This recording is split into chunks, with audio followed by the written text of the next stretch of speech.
Sebelum Alena dapat berbicara, Sinta Fei yang berada di sampingnya. Dia mengambil langkah pertama dan berkata, "Nona Alena adalah teman baikku, dan Tuan Renza bahkan lebih baik padaku. Beraninya kau berbicara kasar kepada mereka. Bahkan jika Tuan Renza dan Alena memaafkanmu hari ini, aku tidak akan memaafkanmu." Setelah itu, Alena memandang Amara, dan berkata dengan dingin, "Menurut pendapatku, orang-orang sepertimu tidak boleh tinggal di industri desain. Aku akan memberikan saran kepada Federasi Desainer Internasional untuk sepenuhnya memblokir desainer dengan karakter buruk sepertimu di industri." Amara hampir pingsan ketika mendengar ini. Dia baru saja dipromosikan menjadi mitra senior perusahaan hari ini, dan masa depannya cerah. Jika Sinta Fei benar-benar ingin mengincarnya, tidak mungkin perusahaan desain terkenal manapun di dunia mempekerjakannya lagi, dan mereka yang berkuasa tidak akan bisa mempekerjakannya lagi. Tidak mungkin bekerja sama dengan Sinta Fei dengan risiko menyinggung Sinta Fei. Industri desain itu sendiri adalah industri jasa. Jika kamu ingin mencapai ketinggian tertentu di bidang desain, kamu harus melayani pelanggan kelas atas. Begitu kamu kehilangan pelanggan kelas atas, kamu akan segera menjadi bagian bawah industri desain.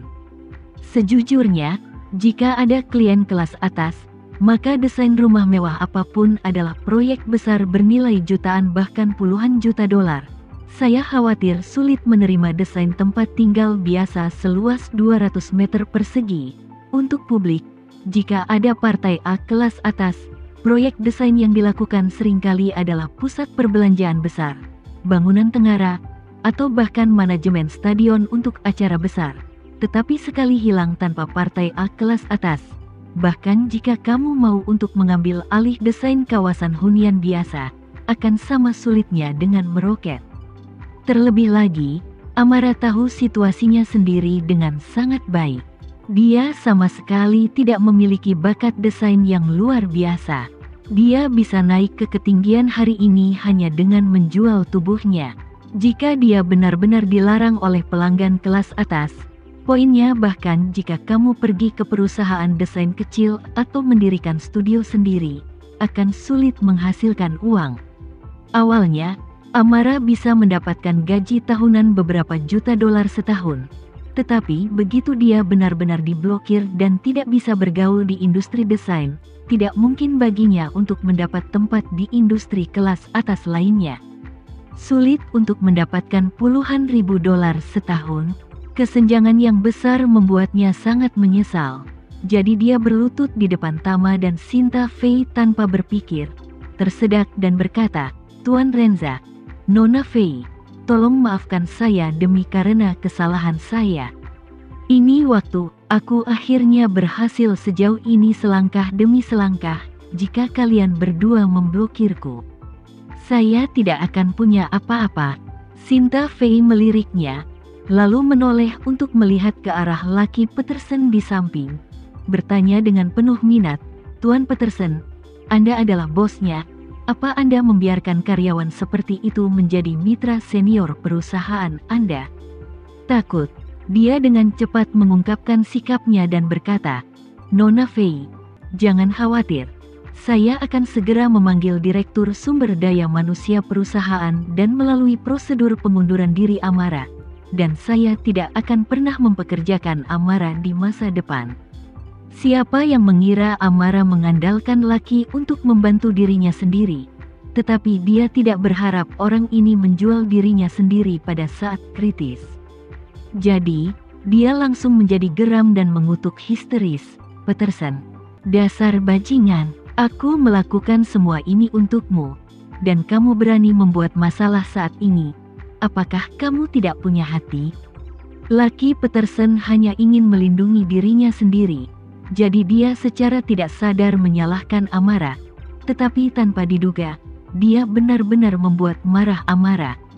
Dia selalu berpikir bahwa Amara mematuhinya karena dia adalah pria berusia 40 tahun yang tampan dan sukses yang memiliki pesona luar biasa bagi wanita. sehingga Amara benar-benar menyerah padanya dan membawanya keluar pada saat-saat kritis.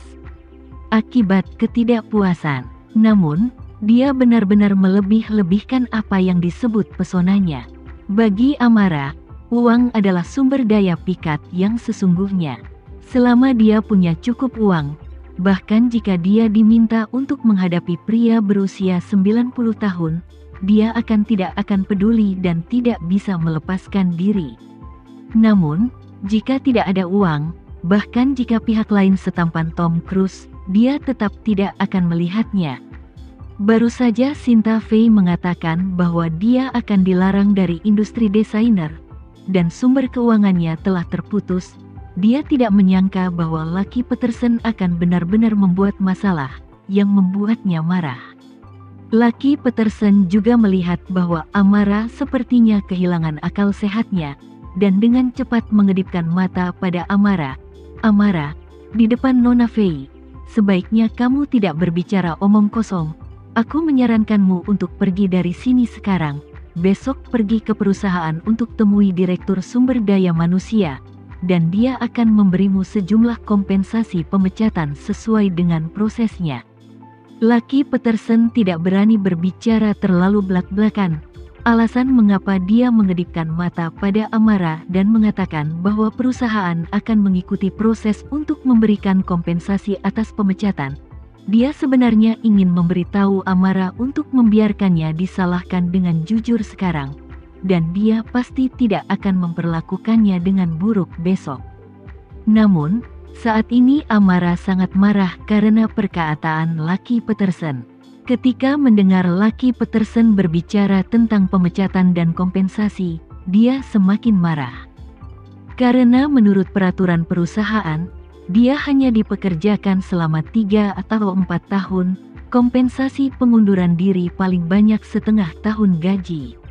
Apalagi, meski Lucky Peterson sudah memastikan akan dipromosikan menjadi partner senior, namun menurut peraturan perusahaan, partner senior tersebut tetap memiliki masa inspeksi selama 3 bulan. Dapatkan semua keuntungan dari partner senior. Ini juga berarti bahwa sekarang dia dipecat. Perusahaan hanya perlu membayar gajinya setengah tahun sesuai dengan standar gaji sebelumnya, yaitu hanya 2 hingga 300 ribu dolar. Berpikir bahwa Lucky Peterson akan menghabiskan 2 hingga 300 ribu dolar untuk mengirim dirinya pergi, Amara gemetar karena marah. Dia memandang Sinta Fei dan berkata, "Nona Fei, akar penyebab semua ini terjadi hari ini adalah dia, Lucky Peterson. Bajingan yang sudah menyukai Alena. Dialah yang meminta saya untuk menemukan cara untuk memperkenalkan Alena kepadanya, dan untuk menemukan kesempatan untuk menarik Alena bergabung dengan perusahaan, sehingga dia bisa dekat dengannya." Kata-kata Amara langsung membuat Lucky Peterson ketakutan. Mau tidak mau dia langsung mengangkat tangannya dan menamparkan Amara dengan keras, dan memaki, "Amara, kenapa kamu memfitnahku? Ini adalah pertama kali aku bertemu Nona Alena hari ini.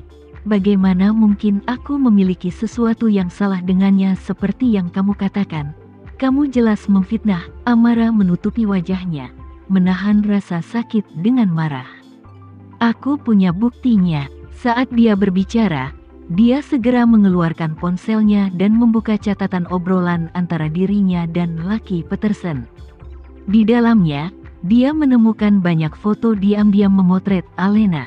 Ia menunjukkan lalu berkata, "Tuan Renza, Nona Fei, lihat waktu pengiriman foto-foto ini. Yang paling awal hampir sebulan yang lalu. Saat itu, saya baru saja bertemu Alena di kelas master dan Lucky Peterson. Pada saat itulah dia jatuh cinta dengan Alena." Lucky Peterson berkata dengan gugup, "Kamu mengirimiku foto-foto ini, bagaimana bisa dikatakan bahwa aku menyukai Nyonya Alena?" Amara, dia berkata dengan dingin, "Kamu tidak mengakuinya, kan? Ada obrolan catatan di sini. Jadi Tuan Renza dan Nona Fei dapat melihat bagaimana Anda membalas saya." Setelah itu, dia melihat ke arah Sinta lagi, dan berkata dengan marah, Nona Fei, Anda tidak boleh melepaskan laki-laki sialan ini. Dia telah melakukan hubungan yang tidak pantas dengan setidaknya 7 karyawan wanita termasuk saya di dalam perusahaan. Ini bukan hal yang paling menakutkan. Yang paling menakutkan adalah bajingan ini berhubungan dengan putri angkatnya yang berusia 13 tahun, dan dia mengambil banyak video tidak senonoh di ponselnya. Laki Peterson ketakutan ketika mendengar ini, dan dia tanpa sadar bertanya, "Kamu, bagaimana kamu tahu?"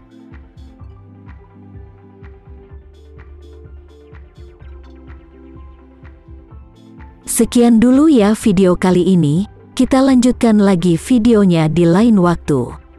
Oh iya, bagaimana menurut kalian? Semoga bisa sedikit menghibur kalian semua. Untuk teman-teman yang baru nonton, jangan lupa subscribe ya, hehehe. Dan kalau teman-teman ada yang ingin gabung langganan, bisa langsung gabung saja untuk dapat fitur yang menarik dan sedikit membantu Mimin. Terima kasih banyak sudah menonton, sampai jumpa lagi, bye bye bye.